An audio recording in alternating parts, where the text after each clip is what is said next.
آج کے اس جائزے میں ہم ایک بہت ہی گہرے اور فکر انگیز موضوع پر بات کرنے والے ہیں۔ آج ہم حضرت واصف علی واصف رحمۃ اللہ علیہ کی مشہور کتاب گفتگو 2 اور ان کے افکار کی گہرائیوں میں اتریں گے۔ یہ کوئی عام سی بات چیت نہیں ہے، بلکہ یہ سمجھیے کہ یہ اپنے اندرون کا سفر، زندگی کی اصل حقیقت اور خود شناسی کا ایک ایسا راستہ ہے جو سیدھا دل پر جا کے دستک دیتا ہے۔ تو چلیے ان حیران کن رازوں کو سمجھنے کا باقاعدہ آغاز کرتے ہیں۔ اچھا، آغاز میں ہی ذرا اس سوال پر ایک لمحے کے لیے غور کریں۔ عموماً ہوتا یہ ہے کہ اگر کوئی ہم سے دعا کا کہے تو ہم فوراً ہاتھ اٹھا کر دعا دینے لگتے ہیں، ہے نا؟ لیکن یہاں سوچنے کا زاویہ بالکل مختلف اور تھوڑا سا چیلنجنگ ہے۔ ہمیں یہ سوچنے کی دعوت دی گئی ہے کہ آخر ہم نے دوسروں پر اپنا ایسا کیا تاثر قائم کیا ہوا ہے کہ وہ ہم سے دعا کی درخواست کر رہے ہیں؟ کیا واقعی ہمارا باطن اتنا ہی پاکیزہ ہے جتنا ہم دنیا کو دکھا رہے ہیں؟ اور یہیں پر ایک انتہائی سخت وارننگ سامنے آتی ہے۔ واصف علی واصف رحمۃ اللہ علیہ بالکل واضح الفاظ میں فرماتے ہیں کہ اگر انسان حقیقت میں مخلص نہیں ہے تو خود کو صاحب دعا ظاہر کرنا سراسر ایک دھوکہ ہے۔ مطلب یہ ایک بہت بڑا فریب ہے کہ انسان اندر سے تو بالکل خالی ہو لیکن باہر سے روحانیت اور نیکی کا لبادہ اوڑھ کر بیٹھ جائے۔ یہ بات ہمیں جھوٹی پرہیزگاری اور منافقت کے نقصانات سے بہت شدت کے ساتھ خبردار کرتی ہے۔ اب اس بات کو ذرا عملی زندگی میں دیکھیں۔ دعا کی قبولیت کے لیے اس کا جائز ہونا ایک بنیادی شرط ہے۔ ذرا سوچیں، کیا یہ ممکن ہے کہ کوئی شخص کسی یتیم کا مال ہضم کر لے، دوسروں پر ظلم کرے اور پھر مصلے پر بیٹھ کر سکون کی دعا مانگے؟ بالکل نہیں۔ یہ تو کائنات کے اخلاقی نظام کو بگاڑنے کے مترادف ہے۔ ایسی صورت میں اصل دعا یہ ہونی چاہیے کہ اللہ وہ غصب شدہ مال واپس کرنے کی ہمت اور توفیق دے، کیونکہ غلط کام کر کے سکون مانگنے کی اس کائنات میں کوئی گنجائش نہیں ہے۔ تو ہمارا پہلا حصہ ہے اخلاص اور خود شناسی، یعنی باطنی سچائی کا سفر۔ ہمارے ظاہری دکھاوے اور ہماری باطنی حقیقت کے درمیان ایک بہت گہرا تضاد موجود ہوتا ہے۔ ایک طرف منافقت ہے، یعنی ایک ایسا جھوٹا تاثر پیدا کرنا جو اندر سے ایگزسٹ ہی نہیں کرتا، اور دوسری طرف وہ باطنی حقیقت ہے جو ہمارے دل اور دماغ کی اصل حالت کو ظاہر کرتی ہے۔ سچ تو یہ ہے کہ منافقت کی لائن پر چلنے سے 1000 درجے بہتر ہے کہ انسان اپنی اصلی حیثیت کو مان لے، چاہے وہ گناہ گار ہی کیوں نہ ہو، کیونکہ ظاہری نمود و نمائش سے کچھ نہیں ملتا، اصل چیز باطنی سچائی ہے۔ تو پھر اخلاص ہے کیا؟ اخلاص کی یہ تعریف واقعی کمال ہے۔ اخلاص دراصل وہ پرفیکٹ ہم آہنگی ہے جہاں انسان کا باطن بالکل اس کے ظاہر کے مطابق ہو جائے، یعنی جو آپ اندر سے ہیں بالکل وہی باہر سے نظر آئے۔ جب یہ بناوٹ ختم ہو جاتی ہے، جھوٹا تاثر مٹ جاتا ہے اور انسان صدق دل سے اپنی حدود کو تسلیم کر لیتا ہے، تو بس یہی سچا اخلاص ہے۔ اور یقین مانے، جب کوئی اس مقام پر پہنچتا ہے نا، تو اس کا وجود دوسروں کے لیے خالص رحمت بن جاتا ہے۔ آگے بڑھتے ہیں دوسرے حصے کی طرف، ذکر کا حقیقی مفہوم۔ ہم اکثر سمجھتے ہیں کہ ذکر شاید صرف زبان سے الفاظ دہرانے کا نام ہے، لیکن یہاں ذکر کی کچھ ایسی صورتیں بتائی گئی ہیں جو واقعی دل کو چھو لیتی ہیں۔ کسی تکلیف پر خاموشی سے صبر کرنا اور شکوہ نہ کرنا، یہ بھی ذکر ہے۔ اپنی پسندیدہ چیزیں راہ خدا میں دے دینا، یہ بھی ذکر ہے۔ اسی طرح کائنات پر غور کرنا، اپنے ہر سانس کی حفاظت کرنا اور یہاں تک کہ غریبوں کے لیے روٹی پکانا، یہ سب ذکر الہی کی ہی اعلیٰ شکلیں ہیں۔ یعنی اصل ذکر کا تعلق صرف زبان سے نہیں بلکہ ہمارے عمل اور دل کی سچائی سے ہے۔ اب آتے ہیں تیسرے حصے پر، نفس کے 3 جال اور وہ رکاوٹیں جو ہمارا راستہ روکتی ہیں۔ حقیقت میں یہ 3 خطرناک جال ہیں جنہیں سمجھے بغیر ہم روحانی طور پر آگے نہیں بڑھ سکتے۔ پہلا جال ہے دولت۔ اس سے بچنے کے لیے ضروری ہے کہ انسان دنیاوی حرص اور لالچ کی رفتار کو بریک لگائے۔ دوسرا جال ہے شہرت، جو انسان کو بہت جلدی دھوکہ دے دیتی ہے۔ اس کے لیے اپنے باطنی خیال کی اصلاح بہت ضروری ہے۔ اور تیسرا جال ہے نفسانی لذتیں، جن پر قابو پانے کے لیے اپنے نفس کو مکمل طور پر رضائے الہی کے تابع کرنا پڑتا ہے۔ ان تینوں کو ٹھیک کیے بغیر کوئی شارٹ کٹ نہیں ہے۔ ذرا اس استعارے پر تو غور کریں، ایک زخمی پرندہ۔ جب انسان ان 3 جالوں یعنی دولت، شہرت اور خواہشات میں الجھ کر رہ جاتا ہے تو اس کی حالت بالکل اسی زخمی پرندے جیسی ہو جاتی ہے۔ وہ اپنے ہی نفس کے پنجرے میں اس قدر قید ہو جاتا ہے کہ وہ نہ تو روحانیت میں مزید آگے اڑ سکتا ہے اور نہ ہی اپنے اصل ٹھکانے کی طرف واپس پلٹ سکتا ہے۔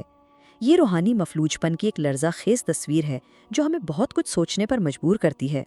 چوتھا حصہ ہے ظرف کا تصور، یعنی اپنی باطنی صلاحیت کو جاننا۔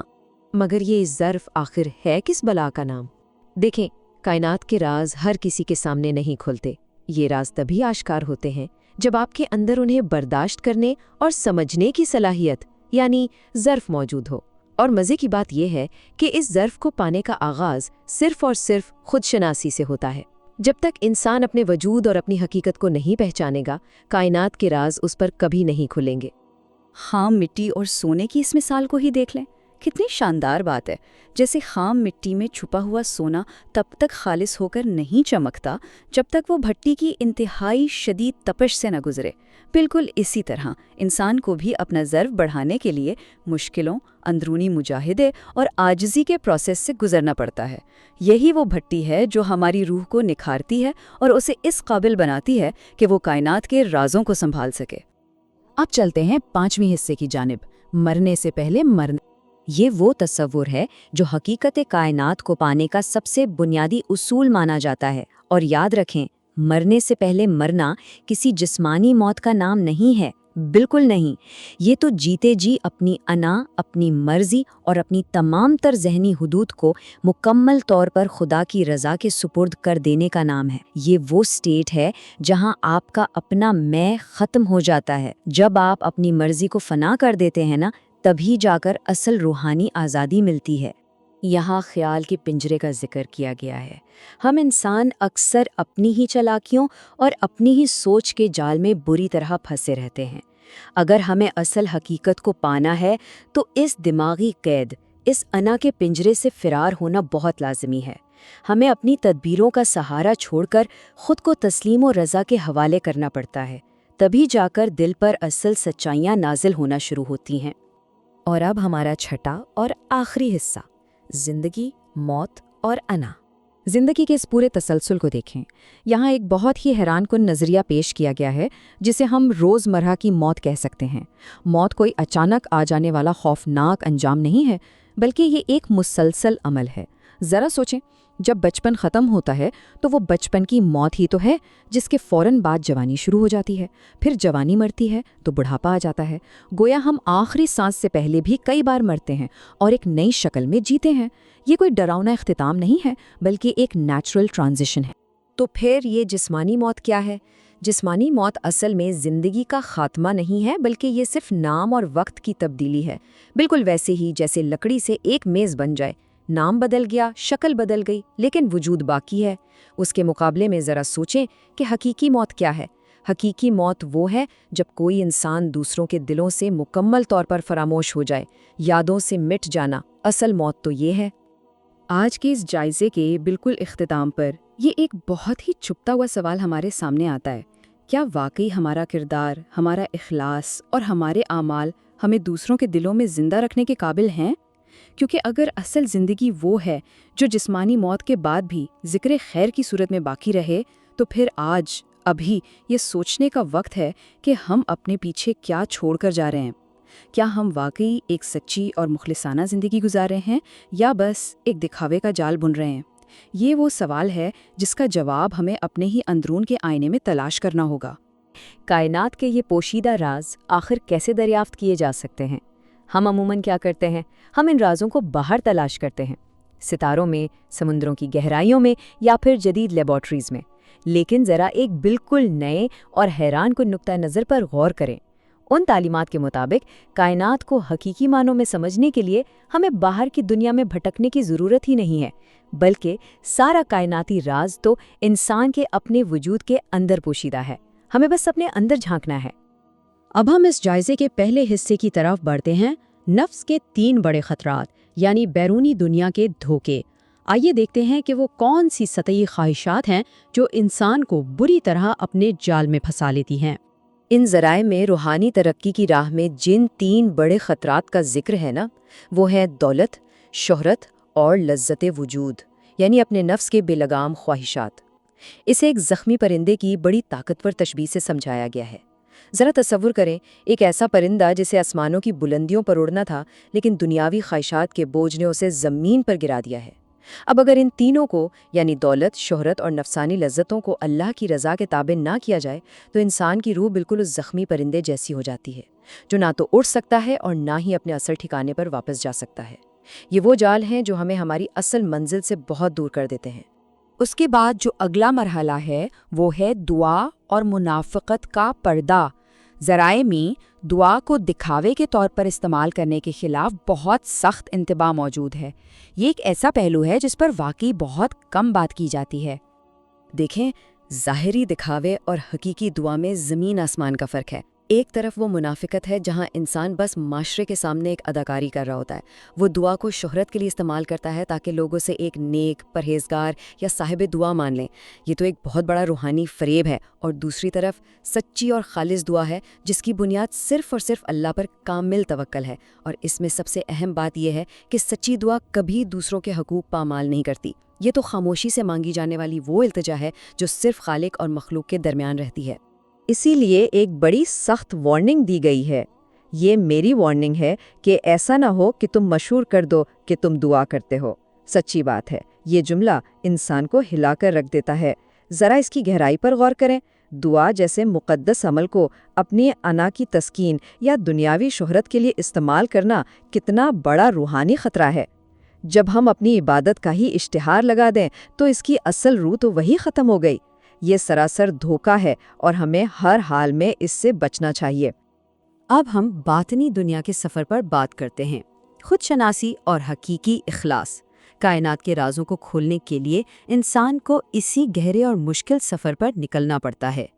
اس خود شناسی کے سفر کے لیے سب سے پہلی شرط ہے ظرف۔ ظرف کو ہم انسان کا اندرونی برتن کہہ سکتے ہیں جسے پاک کرنا بہت لازمی ہے۔ اب اسے سمجھنے کے لیے سونے کی مثال لے لیں۔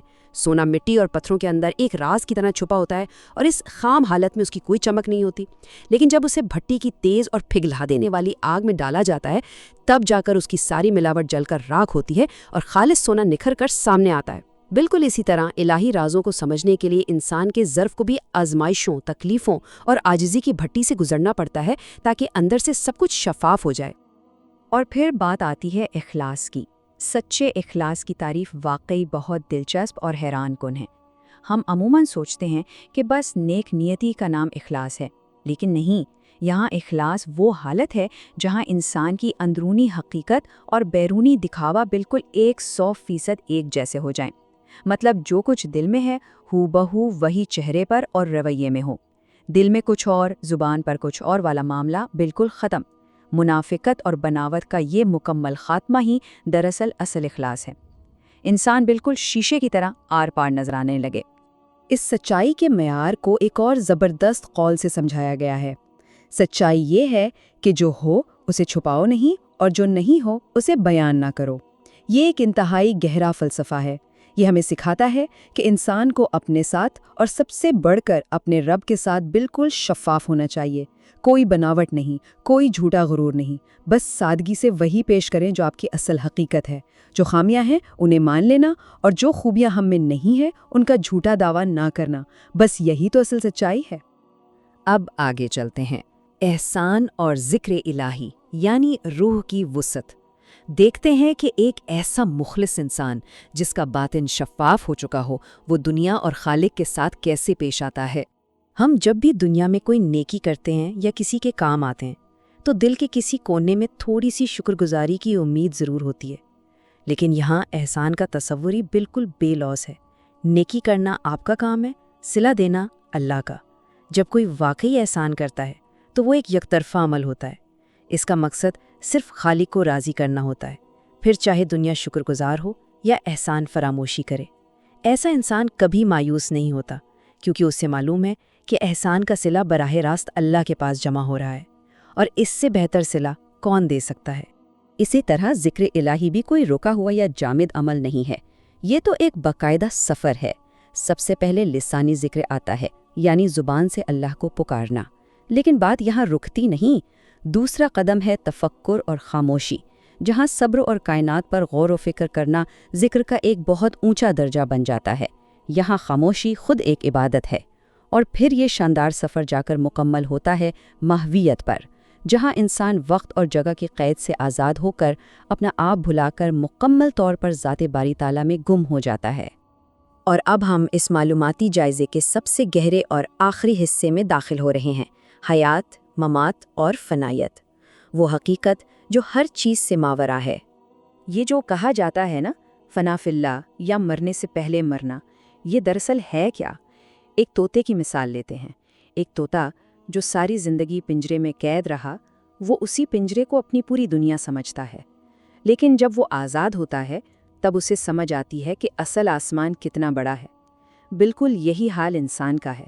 اپنے محدود خیالات کے پنجرے، اپنی انا، تکبر اور دنیاوی خواہشات سے آزاد ہو کر خود کو مکمل طور پر اللہ کی رضا کے سپرد کر دینا، یہی اصل فنائیت ہے۔ یہ جسم کے مرنے کی بات نہیں ہو رہی، یہ انا کے مرنے کی بات ہے۔ ہم انسان روایتی طور پر موت کو ایک بہت ڈراؤنی چیز اور زندگی کا ایک تاریک انجام سمجھتے ہیں، لیکن واصفی تصور موت بالکل مختلف ہے۔ اس نقطۂ نظر سے دیکھیں تو زندگی اور موت دشمن تھوڑی ہیں، اور نہ ہی موت کوئی تاریک انجام ہے۔ یہ تو ایک ہی مسلسل اور ابدی حقیقت کے دو رخ ہیں۔ یہ بالکل ایسا ہے جیسے ہم ایک کمرے سے نکل کر دوسرے کمرے میں چلے جائیں۔ یہ صرف نام، مقام اور وقت کی تبدیلی ہے، کوئی فل سٹاپ نہیں ہے۔ اسی حوالے سے ایک اور بڑی گہری بات کہی گئی ہے جسے سن کر انسان دنگ رہ جاتا ہے۔ آخری سانس کی موت سے پہلے انسان اپنی زندگی میں 1000 بار مرتا ہے۔ ذرا ٹھہر کر سوچیں اس پر۔ ہم موت کو زندگی کے آخر میں ہونے والا ایک واقعہ سمجھتے ہیں، لیکن سچ تو یہ ہے کہ ہم روز مرتے ہیں۔ بچپن ختم ہوتا ہے تو وہ بچپن کی موت ہوتی ہے، اور جوانی پیدا ہوتی ہے۔ جوانی ڈھلتی ہے تو وہ جوانی کی موت ہوتی ہے، اور بڑھاپا آ جاتا ہے۔ ہمارے پرانے خیالات، رشتے، دور سب ایک مسلسل موت کے عمل سے گزرتے ہیں۔ تو موت کوئی اچانک آنے والی اجنبی چیز نہیں، بلکہ ایک ایسا مسلسل عمل ہے جو ہمارے ساتھ ساتھ چل رہا ہے۔ تو پھر سب سے بڑا سوال یہ رہ جاتا ہے کہ جسمانی موت کے بعد آخر کیا باقی رہتا ہے؟ جب جسم مٹی ہو گیا تو پھر کیا بچا؟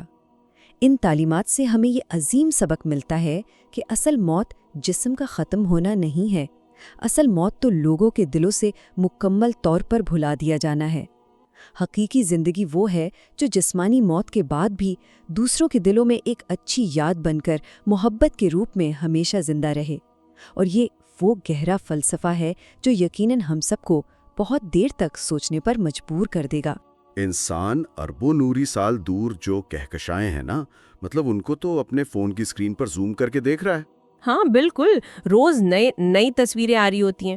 ایسا ہی ہے، لیکن اپنے ہی وجود کے اندر جھانکنے سے نا ہم لوگ اکثر خوفزدہ رہتے ہیں۔ یہ بڑی ایک تلخ حقیقت ہے۔ مطلب یہ بڑی حیران کن بات ہے کہ ہم نے کائنات کو ماپنے کے لیے تو اتنی بڑی بڑی دوربینیں بنا لی ہیں، خلا کو جاننے کے لیے بے چین رہتے ہیں، لیکن جب بات ہمارے اپنے اندر کے پیچیدہ نظام کی آتی ہے تو وہاں ایک عجیب سا اندھیرا نظر آتا ہے۔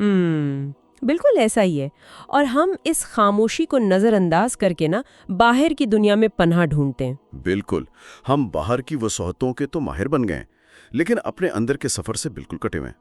دیکھیں، یہ ایک بہت بنیادی المیہ ہے جس کی طرف ہم کم ہی توجہ دیتے ہیں، خاص طور پر آج کے دور میں جہاں ہم معلومات کی ایک مسلسل یلغار کا شکار ہیں۔ ہاں، وہ انفارمیشن اوورلوڈ جسے کہتے ہیں۔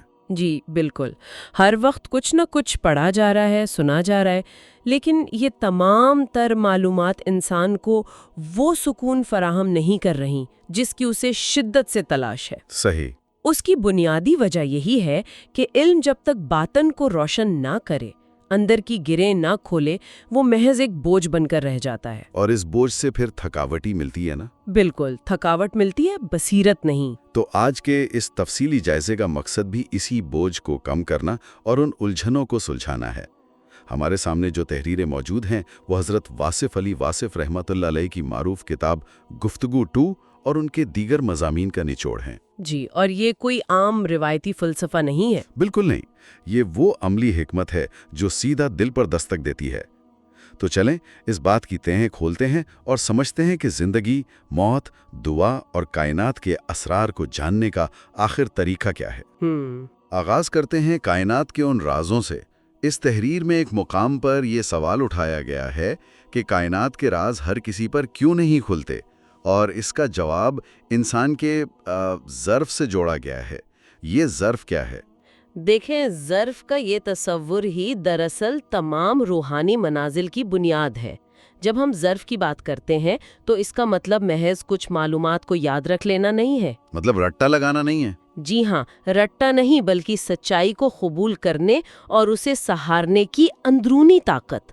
کائنات کوئی ایسا سربستہ راز نہیں جو کسی خاص طبقے کی جاگیر ہو، لیکن یہ ان پر ہی عیاں ہوتی ہے جو اس کے لیے اپنے اندر یعنی ایک گنجائش پیدا کرتے ہیں۔ اچھا، ظرف کی اس بات کو اگر ہم آج کی زندگی سے جوڑیں نا تو یہ کچھ ایسا محسوس ہوتا ہے جیسے کسی کے پاس ایک انتہائی جدید اسمارٹ فون موجود ہو۔ بہترین مثال ہے۔ مطلب جس میں پوری دنیا کی معلومات ہوں، لیکن وہ شخص اس فون کو صرف کیمرہ یا کال کرنے کے لیے استعمال کر رہا ہو۔ اس لیے نہیں کہ فون خراب ہے، بلکہ اس لیے کہ اسے اپنی ڈیوائس کی کیپیسٹی کا ہی اندازہ نہیں ہے۔ بالکل، ہم انسان بھی اپنی چھوٹی چھوٹی الجھنوں میں ایسے ہی پھنس گئے ہیں۔ لیکن سوال یہ ہے کہ اس ظرف کو بڑھایا کیسے جائے؟ تحریر میں سونے اور بھٹی کی ایک بہت کمال کی مثال موجود ہے۔ ہاں، وہ مثال اس پورے عمل کو بہت خوبصورتی سے بیان کرتی ہے۔ دیکھیں، جب سونا زمین سے نکالا جاتا ہے نا تو وہ خالص نہیں ہوتا۔ کچی دھات ہوتی ہے؟ جی، کچی مٹی اور پتھروں کی شکل میں۔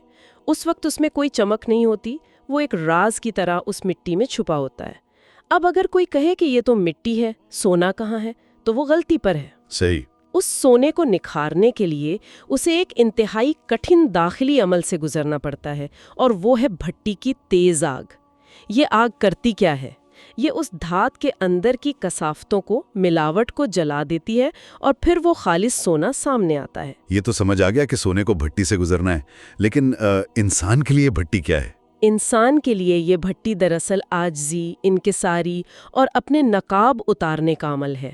ہم سب نے اپنے چہروں پر کوئی نہ کوئی خول چڑھا رکھا ہے۔ مطلب کیسا خول؟ کسی نے اپنی قابلیت کا، کسی نے مرتبے کا، کسی نے اپنی نیکی کا۔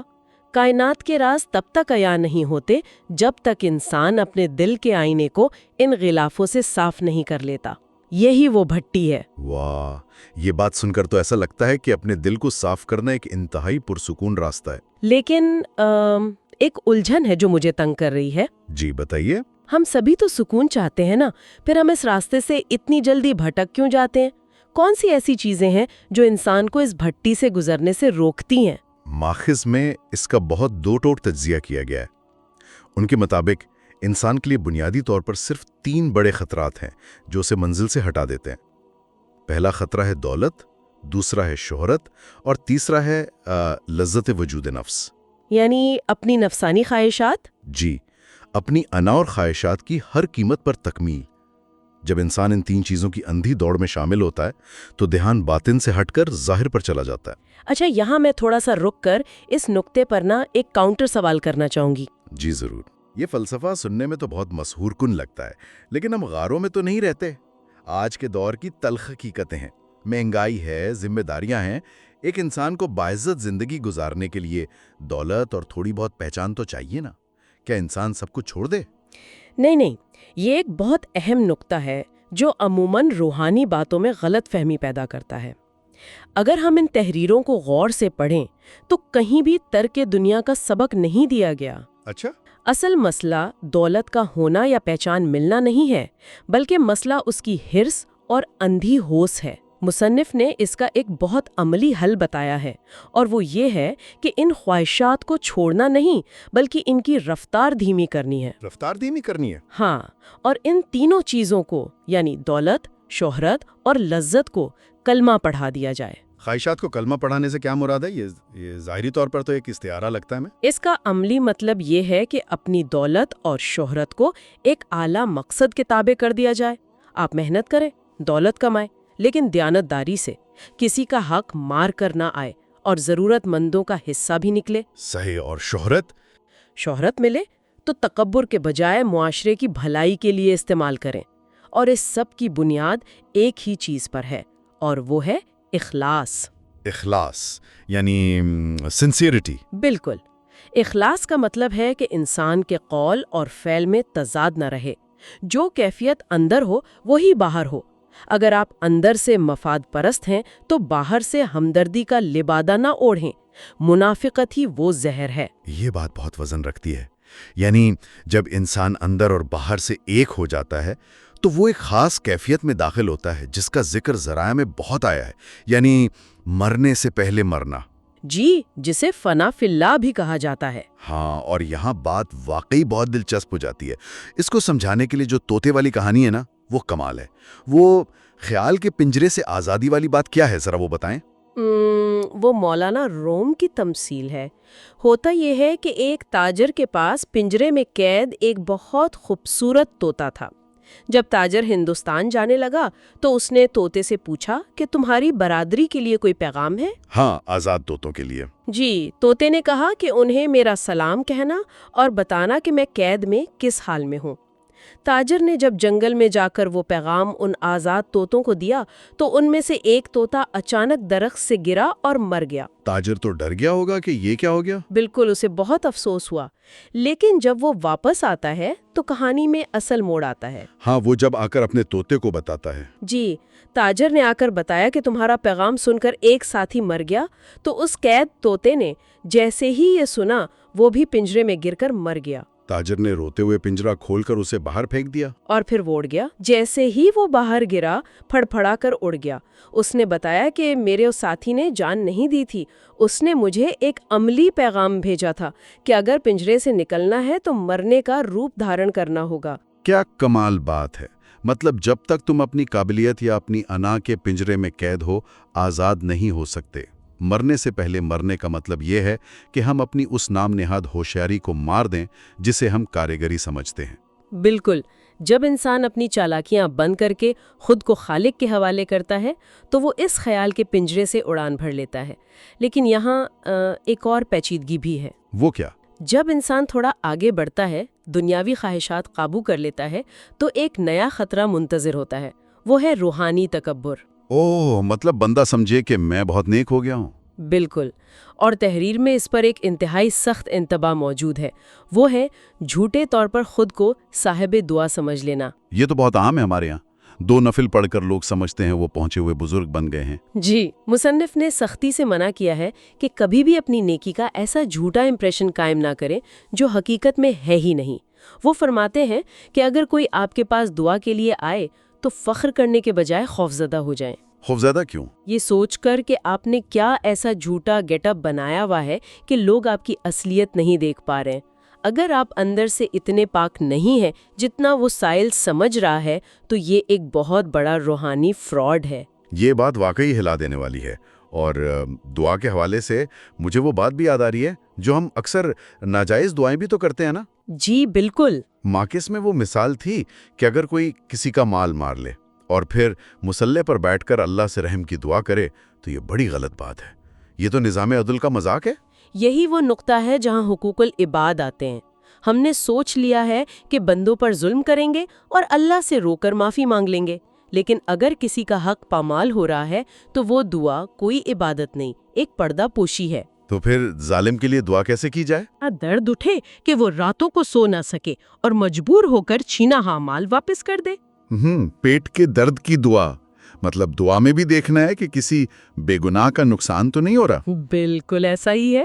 اچھا، اگر جھوٹی شہرت اور دکھاوے کی دعا سے بچنا ہے تو پھر اللہ سے جڑنے کا، راضی کرنے کا صحیح طریقہ کیا ہے؟ مطلب اصل ذکر کیا ہے؟ ہم تو تسبیح کو ہی ذکر سمجھتے ہیں۔ تحریر نے اس تصور کو بھی بہت وسیع کیا ہے۔ ذکر صرف ورد کرنے کا نام نہیں بتایا گیا۔ ایک بہت خوبصورت مثال دی گئی ہے روٹی پکانے والے تندورچی کی۔ ارے ہاں، وہ تندورچی کی مثال بڑی زبردست تھی۔ ایک بندہ تندور پر کھڑا پسینہ بہا رہا ہے رزق حلال کے لیے۔ جی، اس کا وہ پسینہ اور شدت برداشت کرنا بھی ایک عظیم ذکر ہے۔ ذکر کی اصل حقیقت دل کی نیت میں ہے۔ اسی طرح اگر کوئی مصیبت میں ہے اور شکوہ کرنے کے بجائے اللہ کی رضا پر خاموش رہتا ہے تو اس کی وہ خاموشی کسی بلند آواز سے کیے گئے ورد سے زیادہ طاقتور ذکر ہے۔ یعنی ذکر ہمارے عمل کا نام ہے، اور اسی سے جڑا ایک پہلو احسان کا بھی ہے۔ مصنف نے احسان کو ایک یک طرفہ عمل کہا ہے۔ مطلب اگر کوئی شخص احسان فراموشی کرے، برا سلوک کرے، تب بھی آپ نیکی جاری رکھیں، یہ کیسے ممکن ہے؟ اس کی منطق بڑی واضح ہے کہ آپ کا احسان اس شخص کے ساتھ نہیں، خالق کے ساتھ ہے۔ اگر بدلے کی امید تھی تو وہ نیکی نہیں، کاروباری سودا تھا، صلہ اللہ دے گا۔ لیکن ہاں، اس میں ایک شرط ہے۔